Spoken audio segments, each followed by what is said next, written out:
नमस्कार दोस्तों, मैं शिवेन पांडे स्वागत करता हूं आप सबका नमस्ते गुरुजी क्लासेस में। आज हम मध्य प्रदेश की सीरीज में जो मैपिंग की वीडियो चल रही है, मैपिंग की जो हम सीरीज चला रहे हैं, उसमें नदियों के बारे में हम पढ़ेंगे। तो मध्य प्रदेश की नदियां एक इम्पोर्टेंट टॉपिक हो जाता है। मध्य प्रदेश की जितनी परीक्षाएं होती हैं, चाहे वो आपके व्यापम की सभी परीक्षाएं हो, चाहे तो एमपीपीएससी की परीक्षाएं हो, सबके लिए नदी एक इम्पोर्टेंट है। और नदियों को हम एक वीडियो में नहीं पढ़ा सकते हैं। अगर आपको कहे कि पूरा का पूरा जो मध्य प्रदेश है, इसकी सारी नदियां हम एक वीडियो में पढ़ा दें, तो ऐसा नहीं हो सकता। और यदि ऐसा कोई कहता है कि ऐसा हो सकता है, तो समझ लीजिए आप थोड़ा सा पागल बन सकते हैं, या फिर आपको सावधान होने की जरूरत है, क्योंकि नदियां एक इम्पोर्टेंट चैप्टर है। सबसे पहली बात यह है कि नदियां एक इम्पोर्टेंट चैप्टर है। दूसरी बात, नदियों से हमेशा सवाल आते हैं, चाहे आपकी व्यापम हो चाहे एमपीपीएससी हो। तो इसलिए नदियों को हम सीरियस लेंगे और एक एक करके सारी नदियां पढ़ेंगे। तो आज हम जिस नदी की बात करने वाले हैं उसका नाम है चंबल।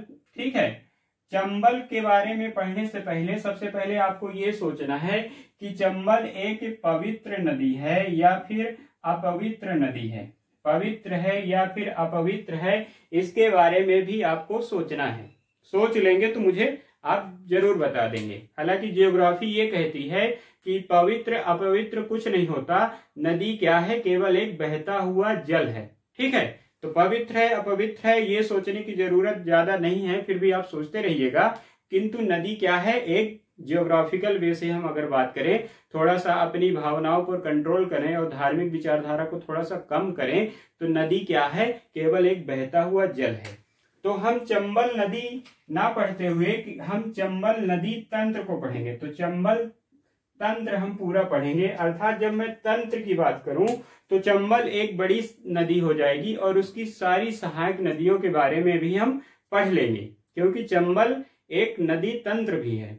ठीक है, मध्य प्रदेश की बड़ी नदी है चंबल, और चंबल नदी तंत्र, चंबल स्वयं किसी न किसी की सहायक है। साथ में चंबल की भी कई सारी सहायक नदियां हैं। चंबल की लेफ्ट की सहायक नदियां और राइट की सहायक नदियां, सब के बारे में हम पढ़ेंगे।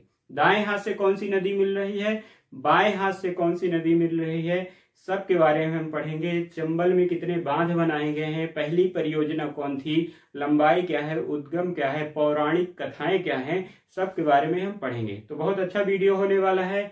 अगर आपको पसंद आता हो मैपिंग का वीडियो तो जरूर देखें, पूरा देखें। और हमेशा आप मेरा वीडियो देखें या ना देखें, कोई फर्क नहीं पड़ता। फर्क सिर्फ इतना पड़ता है कि आप जब भी पढ़ें तो सावधानी से पढ़ें और मैप जरूर पढ़ें, मध्य प्रदेश का मैप जरूर पढ़ें। क्योंकि एमपीपीएससी जो है, एमपीपीएससी का जो सिलेबस है 2020 से वो एमपी का जो जीके है उसकी तरफ ज्यादा झुक गया है। तो एमपी जीके पढ़ना एक इंपॉर्टेंट चीज होती है। तो बहुत टाइम है, कोरोना ने हमको बहुत टाइम दे दिया है। तो एमपीपीएससी का जो प्री होने वाला है 2020 का, या फिर 2020 में होता कब होता उसके बारे में हमको नहीं पता है, लेकिन हमारे पास पर्याप्त समय है पढ़ने का। मेंस की भी परीक्षाएं हैं, उसके लिए भी हमारे पास अभी हम यही कहते हैं कि पर्याप्त समय है। तो सबसे पहले हम चंबल नदी की शुरुआत कर देते हैं। तो चंबल नदी एक पवित्र नदी है या फिर अपवित्र नदी है, इस पर भी हम डिस्कशन कर लेंगे, क्योंकि डिसीजन आपको ही लेना है। तो चंबल और चंबल की सहायक नदियों के बारे में हम कहानी शुरू करते हैं। तो ठीक है, कहानी शुरू होती है चंबल की। तो चंबल का जो उद्गम है वो कहां से होता है, आपकी महू जो क्या है, इंदौर के पास है। इंदौर पीतमपुर के पास क्या है, महू है। और महू में एक क्या है, जाना पावा पहाड़ी है। जाना पावा पहाड़ी कहाँ है, मालवा के पठार में। अर्थात मालवा में हो गया आपका महू। आप ध्यान से पढ़िएगा, सारी बातें पढ़ेंगे हम, स्लो तरीके से पढ़ेंगे। तो महू मालवा के पठार का एक हिस्सा है, मालवा का पठार का यह क्षेत्र है। और महू में जाना पावा की पहाड़ी है। जाना पावा की जो पहाड़ी है वो भगवान परशुराम की जन्मस्थली भी मानी जाती है। ठीक है, भगवान परशुराम जाना पावा की पहाड़ी से संबंधित हैं, या फिर जाना पावा की जो कहानियां हैं भगवान परशुराम से भी जुड़ी हुई हैं। ये जीके पूछा जा चुका है, इसलिए आप पढ़े रहिएगा। और जो बातें होती हैं तूफानी बातें नहीं होती, केवल साधारण सी बातें होती हैं और एग्जाम ओरिएंटेड ही बातें होती हैं। तो जाना पावा पहाड़ी है। जाना पावा पहाड़ी कभी पूछे तो मालवा के पठार का हिस्सा है। मालवा के पठार के बारे में हम खूब पढ़ चुके हैं और हमको पता है कि ये कि पूरा क्षेत्र है जो मध्य प्रदेश का पश्चिमी क्षेत्र है वो मालवा कहलाता है। और मालवा की जो सबसे ऊंची चोटी है सिगार, उसके बाद दूसरी जो ऊंची चोटी है मालवा की वो है जाना पावा। और जाना पावा की जो ऊंचाई है कितनी हो जाती है आपकी 854 मीटर। 854 मीटर है जाना पावा की पहाड़ी। अब जाना पावा की पहाड़ी से केवल चंबल नदी ही नहीं निकलती, जाना पावा की पहाड़ी से कहा जाता है कि 12 नदियां निकलती हैं, 12 नदी निकलती है। जाना पावा की पहाड़ी के पास एक बागचू बिंदु है जहां से चंबल नदी निकलती है। हम कह रहे हैं कि जाना पावा की पहाड़ी से केवल चंबल नहीं निकलती, जाना पावा की पहाड़ी से 12 नदियां निकलती हैं, किंतु 12 का नाम नहीं पूछेगा, छोटी छोटी नदियां भी हैं। उन 12 में से जो मुख्य नदी है आपकी है चंबल। सबसे पहली जो मुख्य नदी है उसका नाम है चंबल। दूसरी है चोरल, चोरल नदी क्यों इंपॉर्टेंट है ये बता देंगे हम। तीसरी है गंभीर। तो ये गंभीर, चोरल, चंबल तीनों नदियां कहां से निकलती हैं? जाना पावा की पहाड़ी से निकलती हैं। ये एकदम सत्य बात है। अब क्या है कि जो चंबल है, चोरल है, गंभीर है, इसमें जो डाटा है किताबों में चंबल के बारे में तो खूब मिलता है, चोरल और गंभीर के बारे में बहुत कम मिलता है। तो पहली हम बात कर लेते हैं गंभीर की, दूसरी बात कर लेते हैं चोरल की, या फिर हम चोरल से ही शुरुआत करते हैं। ठीक है, पहले चोरल को निपटा देते हैं। छोटी नदी है चोरल, जो है चंबल की सहायक नदी है। एक बात ये याद रखिएगा, चोरल कहाँ से निकलती है? ये जो आपकी छोटी नदी है महू से ही निकलती है, महू के जाना पावा पहाड़ी से ही निकलती है। और जो चोरल नदी है चंबल की सहायक नदी है।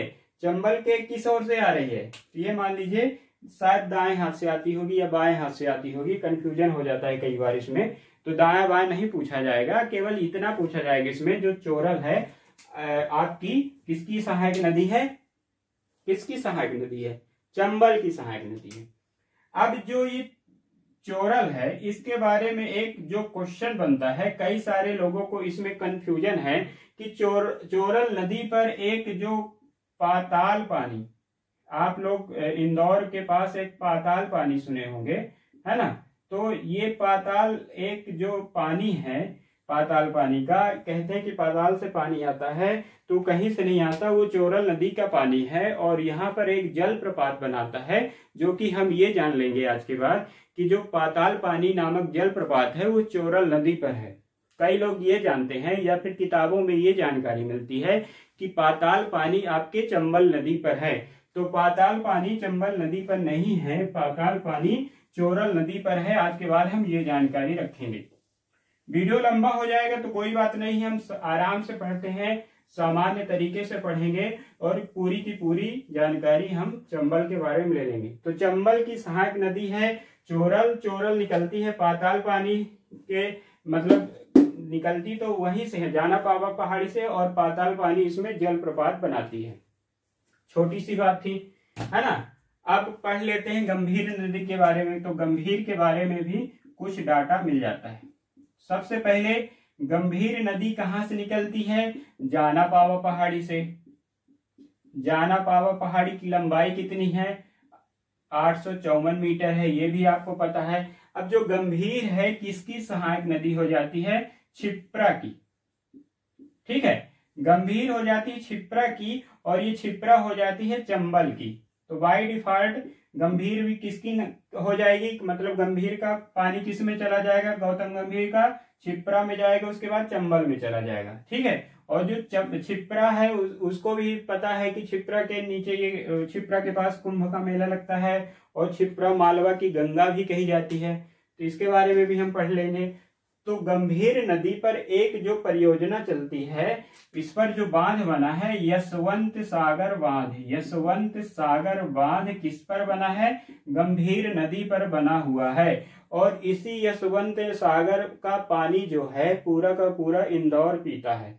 यशवंत सागर बांध से जो पानी जाता है इंदौर पर, उस पानी की सप्लाई होती है।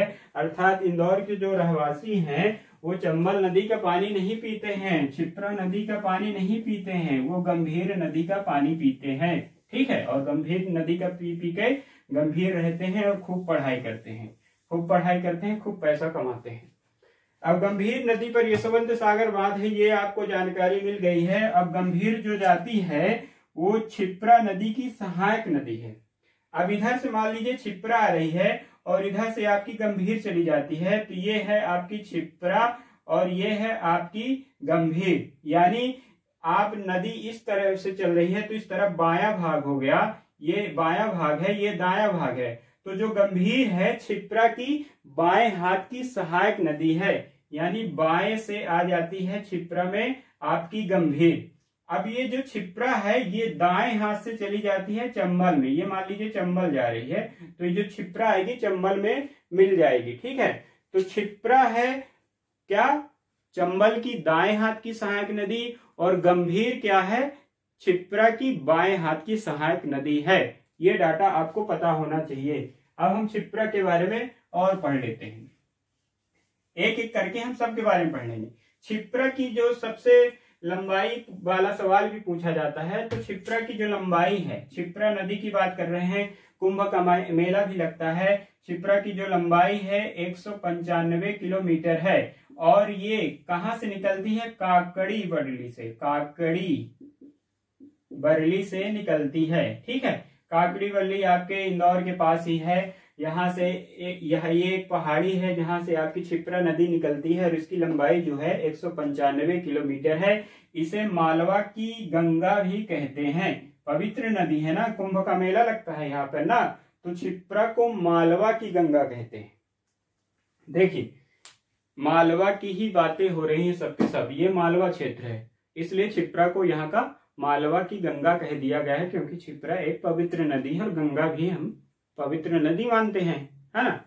अब एक कहानी आपको ये दिमाग में सोचनी है, मैं बता भी चुका हूं। अब ये जो पानी है सारी नदियां बहकर इधर ही क्यों जा रही हैं? क्या इन नदियों का पानी दक्षिण साइड नहीं बह सकता, मध्य प्रदेश के नीचे तरफ नहीं बह सकता, यानी महाराष्ट्र तक नहीं जा सकता? इसका पानी सारा का सारा राजस्थान ही क्यों जा रहा है या फिर उत्तर प्रदेश ही क्यों जा रहा है? ठीक है, इसकी कहानी जो है पहले वीडियो से मिल जाएगी आपको, जब हम उसमें इंट्रोडक्शन दिए थे, पहला वीडियो भी बनाया था मैंने, उसका दूसरा वीडियो भी बनाया था, उसमें आपको इसकी जानकारी मिल जाएगी। ठीक है, क्योंकि उसमें मैंने ये बताया था कि ऐसा क्यों होता है, तो वो आप पढ़ लेंगे, देख लेंगे, आपको जानकारी मिल जाएगी। हालांकि पानी एक बहता हुआ जल है और बहता हुआ जल उधर की ओर बहेगा जहां को वह ढाल पाएगा, तो ढाल जिधर है उधर ही पानी बहता है। अब उधर ढाल क्यों है, कहानी यहाँ पर आपकी फंस जाएगी और उसके लिए आपको देखना पड़ेगा। तो आपकी जो क्षिप्रा है, क्षिप्रा की जो लंबाई है क्या है, 195 किलोमीटर है और यह उज्जैन, इंदौर, रतलाम, मंदसौर से होकर बहती है। अब क्षिप्रा जहां से निकलती है काकड़ी बरली, वहां पर एक जो कुंड पाया जाता है, उस कुंड का नाम है बड़ेश्वर कुंड। बड़ेश्वर कुंड नाम है। ठीक है, बड़ेश्वर कुंड नाम है, उस कुंड से निकलती है आपकी क्षिप्रा नदी। 195 किलोमीटर की लंबाई तय करते हुए दाएं हाथ से जाके चंबल नदी में मिल जाती है। ठीक है, अब कहानी हम और बढ़ते हैं, चंबल की ओर चलते हैं और चंबल की और सहायक नदियों के बारे में हम पढ़ते हैं। अब चंबल क्या है, चंबल की जो पूरी लंबाई है, चंबल की जो पूरी लंबाई है 965 किलोमीटर है। अब चंबल आपके एमपी में बहती है, फिर उसके बाद आरजे में बहती है, मतलब राजस्थान में, फिर आपकी यूपी में बहती है। ठीक, अब एमपी में जो चंबल की लंबाई है 965 किलोमीटर तो टोटल है। ठीक है, अब इसमें से भी एमपी में जो आपकी है वो 346 किलोमीटर केवल एमपी में बहती है। कितनी, 346 किलोमीटर आपके एमपी में बहती है। और राजस्थान की बात करें, केवल राजस्थान की बात कर लेते हैं, तो राजस्थान में केवल 225 किलोमीटर बहती है। तो बाकी कहाँ बहती है, आपके 346 किलोमीटर 346 किलोमीटर आपकी एमपी में बहती है और 225 किलोमीटर आपके राजस्थान में बहती है और 32 किलोमीटर यानी 32 किलोमीटर केवल आपके यूपी में बहती है। तो बाकी कहाँ गया? इनको जोड़ेंगे तो क्या 965 हो गया? नहीं होता। तो आपको ये भी जानना है कि ये एमपी प्लस राजस्थान में भी बहती है, मतलब एमपी और राजस्थान का कुछ ना कुछ बॉर्डर है ना। ये देखिए यहाँ से नदी बहती जा रही है, ये चंबल नदी पूरा का पूरा जो ब्लू कलर है वो बह रही है। तो एमपी प्लस राजस्थान की सीमा पर भी बहती है 217 किलोमीटर। इसलिए हम ये भी कहते हैं कि जो चंबल नदी है आपके मध्य प्रदेश और राजस्थान की सीमा भी बनाती है। ये आपका क्या हो गया? उत्तर हो गया, ये हो गया आपका पश्चिम। तो उत्तर पश्चिम की सीमा जो है राजस्थान की पड़ती है और राजस्थान की जो सीमा बनाती है और एमपी की वो कौन सी नदी बनाती है? चंबल नदी 217 किलोमीटर की सीमा बनाती है। इसके बाद भी अभी 965 टोटल नहीं हुआ है, तो एमपी प्लस यूपी में भी ये नदी बहती है। तो एमपी प्लस यूपी में ये जो नदी बहती है 145 किलोमीटर यानी 145 किलोमीटर आपकी ये नदी बहती है। ठीक है, अब ये कहानी लंबाई की थी।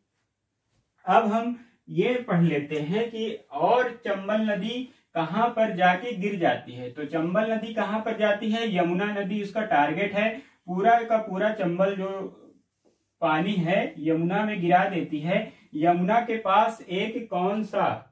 इटावा है। इटावा के पास आपका जलौन जिला जो है वहां पर एक सिडौस नाम का क्या है? गांव है। सिडौस नाम के गांव के पास यमुना नदी में इसका पूरा का पूरा पानी गिर जाता है। तो ये सिडौस गांव से लेके मतलब यहाँ महू के जाना पावा तक इसकी जो लंबाई है 965 किलोमीटर है। ये चीज आपको क्लियर हो गई। अब आपको और चीजें भी पढ़ना है। अभी चंबल खत्म नहीं होगी कि हम पूरा जाएंगे चंबल के बारे में। अभी चंबल की बहुत सारी कहानी बची हुई है। अब जो चंबल नदी है कहते हैं कि एक पवित्र नदी है, कुछ लोग कहते हैं अपवित्र नदी है। क्योंकि हम इसका कारण जानते हैं। क्योंकि चंबल का जो प्राचीन नाम है एक होता है चरमावती या चवर्णवती। तो चरमावती भी कह देते हैं और चवर्णवती भी कह देते हैं। ठीक है, चरमावती और चवर्णवती भी कहते हैं, जिसका अर्थ होता है चमड़ा। इसका अर्थ हो गया चमड़ा। ठीक है, अब ये चमड़ा है किसका है? जानवरों को काटा गया था।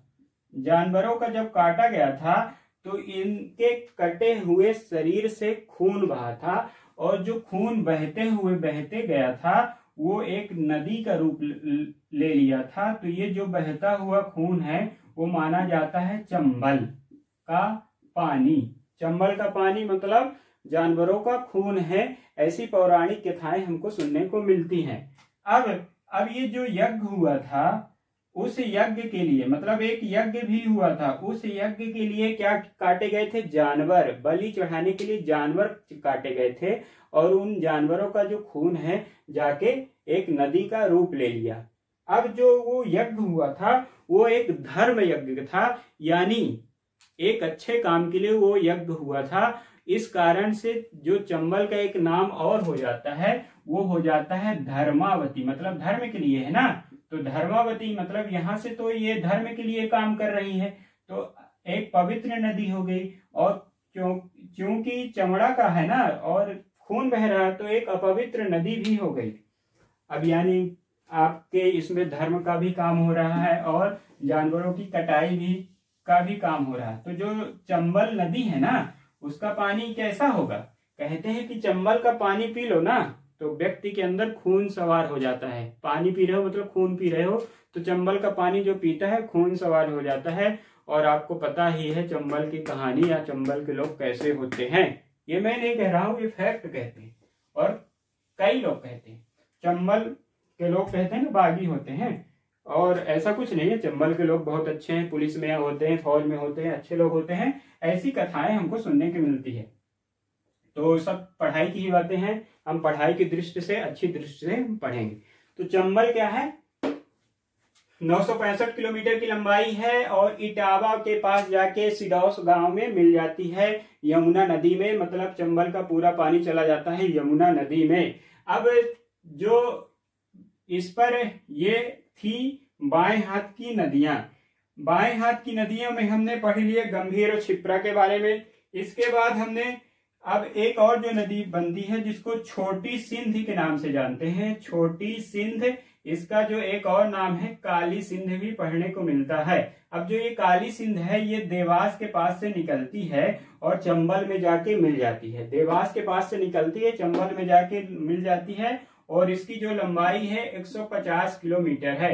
150 किलोमीटर इसकी लंबाई हो जाती है। इतना याद रखना है कि जो ये काली सिंध या सिंध छोटी सिंध नदी है ये क्या है, चंबल की सहायक नदी है और चंबल के दाएं हाथ की सहायक नदी है। ये दाएं हाथ की सहायक नदियां हैं, ठीक है। इसके बाद हम बाएं हाथ की सहायक नदियों में चलते हैं। तो बाएं हाथ की सबसे जो महत्वपूर्ण सहायक नदी मिलती है मध्य प्रदेश की है, मंदसौर के पास से निकलती है, वो है शिवना नदी। शिवना नदी आपके लगभग मंदसौर के पास से निकलती है और मंदसौर जो शहर है, मंदसौर जो शहर है या फिर जिला है वो शिवना नदी के किनारे है। और मंदसौर में ही आपके क्या है, पशुपतिनाथ है। पशुपतिनाथ जो है आपके किसमें है, मंदसौर में है। और जो पशुपतिनाथ का मंदिर है वो किसके नदी के किनारे है, शिवना नदी। शिव मतलब पशुपतिनाथ मतलब शिवना नदी के किनारे ही है आपका पशुपतिनाथ का मंदिर मंदसौर में, ठीक है। अब ये जो शिवना नदी है वो जाके किस में मिल जाती है, चंबल नदी में मिल जाती है। और किस ओर से निकल रही, बाएं ओर से निकल रही है ना। मान लीजिए चंबल जा रही है, इधर से आपकी शिवना चली गई, तो ये बाएं हाथ की सहायक नदी है। कौन सी, शिवना। अब बाएं हाथ की एक और सहायक नदी आगे चल के राजस्थान से आती है जिसका नाम है बनास।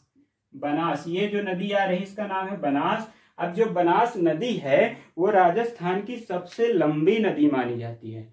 और कहां से निकलती है, अरावली, जो अरावली पर्वत है वहां से निकलती है। और बनास क्या है, ये राजस्थान वाली बनास है और ये राजस्थान की सबसे लंबी नदी है जो चंबल की आपके बाएं हाथ की सहायक नदी है, ठीक है। अब चंबल नदी पर कुछ बांध बनाए गए हैं, उन बांधों का हम नाम पढ़ लेते हैं और क्रम से कौन कौन से बांध हैं। तो चंबल नदी पर सबसे पहली जो परियोजना चली थी वो गांधी सागर परियोजना थी और मध्य प्रदेश की गांधी सागर परियोजना सर्वप्रथम बनाई गई परियोजना थी, है ना। सबसे पहले काम इसी पर चालू हुआ। और किसके नाम पर मतलब कौन चालू किया था, आपके पंडित जवाहरलाल नेहरू थे उस टाइम पर प्रधानमंत्री, उन्होंने काम चालू करवाया था। जो आपकी बहुउद्देशीय परियोजनाएं थी उन्हीं की देन है। तो गांधी सागर परियोजना इस पर चली थी। तो मंदसौर में जो पहली परियोजना है चंबल नदी की वो है गांधी सागर परियोजना, जो कि आपके कहां पर है, मंदसौर के पास है। अब इससे जो फायदा होता है तो राजस्थान और किसको होता है, एमपी को फायदा होता है। तो आरजे और एमपी दोनों को फायदा होता है क्योंकि ये जो पश्चिमी भाग है इस भाग में क्या है, बारिश कम होती। हमने पढ़ा है कि जो मध्य प्रदेश का पश्चिमी भाग है वहां पर पानी कम गिरता है। अब पानी कम गिरेगा तो वहां के किसानों को और पीने के पानी के लिए पानी की आवश्यकता होगी, तो बांध बनाना जरूरी है। इसलिए बहुउद्देशीय परियोजना मतलब बहुत सारी परियोजनाओं के लिए जिनसे बहुत सारे काम हो सके उनके लिए आपका गांधी सागर परियोजना बनाई गई थी। गांधी सागर परियोजना, ठीक है। ये 15-16 के दशक में बनाई गई थी, आपके लगभग 55 से 60 के दशक में बनाई गई थी। तो आपकी गांधी सागर परियोजना मंदसौर के पास है ये। अब इसके बाद जो अगली परियोजना मिलती है वो राणा सागर परियोजना है। राणा सागर परियोजना जो राजस्थान के चित्तौड़गढ़ में है। तो राजस्थान के चित्तौड़गढ़ में कौन सी परियोजना है, आपकी राणा सागर, है ना। वहां के महाराणा प्रताप फेमस है ना चित्तौड़ के, तो वहां पर चित्तौड़गढ़ में उनके नाम पर राणा सागर परियोजना रख दी गई थी। इसके बाद जो अगली परियोजना है उसमें अब जवाहरलाल नेहरू ने खुद ही चालू की थी। तो जवाहरलाल के नाम पर जवाहर परियोजना यानी जवाहर सागर इसको कहा जाता है, जवाहर सागर परियोजना चालू की गई है, जो राजस्थान के कोटा जिले पर है। कोटा को एक और नाम से जाना जाता था, जिसको भैंसोड़गढ़ के नाम से भी जाना जाता है। जनरली क्या है, चंबल एक अपवित्र नदी जो मानी जाती थी, तो चंबल के किनारे कोई शहर तो बसता नहीं है। अब चंबल के किनारे कोई शहर नहीं है, हालांकि वर्तमान में चंबल के किनारे शहर हैं, कोटा वहां पर पहुंच गया है, और कुछ शहर भी हैं जो चंबल के किनारे के माने जाते हैं। ठीक है, जो चंबल, महू, धार, उज्जैन, रतलाम, मंदसौर है, नीमच है, ये चंबल के किनारे के शहर माने जाते हैं, चंबल के पास के शहर हैं। लेकिन जनरली क्या है, चंबल एक अपवित्र नदी था, और अपवित्र नदी है। अपवित्र के नदी के किनारे शहर कैसे बसे, तो शहर नहीं बसाए गए थे पुराने जमाने में। तो चंबल का पानी क्या है, शहर ना बसे होने के कारण चंबल का जो पानी है स्वच्छ है, क्योंकि गंदगी जाती नहीं। तो चंबल का पानी एक स्वच्छ पानी है, मतलब पवित्र पानी भी है, स्वच्छ जल है, पी सकते हैं आप। लेकिन पानी पिएंगे तो क्या हो जाएगा, खून सवार हो जाएगा। तो चंबल का पानी क्या है, कहानी है ऐसी। तो चंबल का पानी एक पवित्र पानी भी है, कुछ लोग मानते हैं अपवित्र पानी है। लेकिन जो कोटा शहर है वो चंबल के किनारे भी है, लेकिन ये भी कहा जाता है महू, धार, उज्जैन, इंदौर, रतलाम, ये सब भी तो वहीं से हो जाएंगे। महू से तो निकल ही रही है, तो महू के किनारे तो हो ही जाएगा। तो ये क्या है, चंबल की कहानी है। तो सिंध, अब एक और जो बात इस पर रह जाती है कि जो चंबल है उसका जो संगम होता है सिडौस गांव पर। सिडौस गांव पर जो संगम हो रहा है ना, अब जो सिडौस गांव है तो वहां पर 5 नदियों का संगम है, 5 नदियों का संगम है, इसलिए इसको पंचनद भी कहा जाता है। पंजाब वाला, पंजाब में पंजाब है ना, तो यहाँ पर पंचनद कहा जाता है। अब इस नदी पर जो संगम है वो किन किन नदियों का है, एक तो आपकी चंबल हो गई, चंबल के बाद आपकी एक जो और नदी है, कौन सी है, सिंध नदी भी कह देते हैं ना उसको, सिंध नदी यमुना की सहायक नदी है। तो एक सिंध नदी हो गई आपकी, एक चंबल नदी हो गई, दूसरी एक और जो नदी आती है। तो यहाँ पर कुल मिला के 5 नदियों का संगम है आपकी। ये मैं डाटा बता देता हूँ, सिंध नदी यमुना की सहायक नदी है। जो यहाँ पर एक और नदी आती है कुवारी नदी और पाहुल नदी, जो कुवारी और पाहुल ये भी सुडाउस के पास किसमें मिल जाती है, सिंध नदी पर मिल जाती हैं। तो एक ये हो गई, सिंध हो गई, दूसरी कुवारी हो गई, पाहुल हो गई तीसरी, एक चंबल हो गई और एक यमुना हो गई। 5 नदी हो गई ना। तो इन 5 नदियों का मिलन लगभग इसी गांव के पास होता है। तो ये जो सिडौस गांव है राजस्थान का, ये क्या है, पंचनद के नाम से जाना जाता है। ये चंबल नदी के बारे में सामान्य जानकारियां थी। आशा करता हूं पूरे डाटा आपके पास पहुंच गया होगा। यदि आपको ये वीडियो अच्छा लगता है तो प्लीज इसे लाइक करो, शेयर करो, सब्सक्राइब कर लो चैनल को। मैं आपका दोस्त हूं, आपका भाई हूं, बिल्कुल आप ही की तरह हूं। आशा करता हूं आप सुरक्षित हैं, घर पर रहिए, सुरक्षित रहिए, पढ़ते रहिए और परीक्षाओं की जमकर तैयारी करिए। धन्यवाद।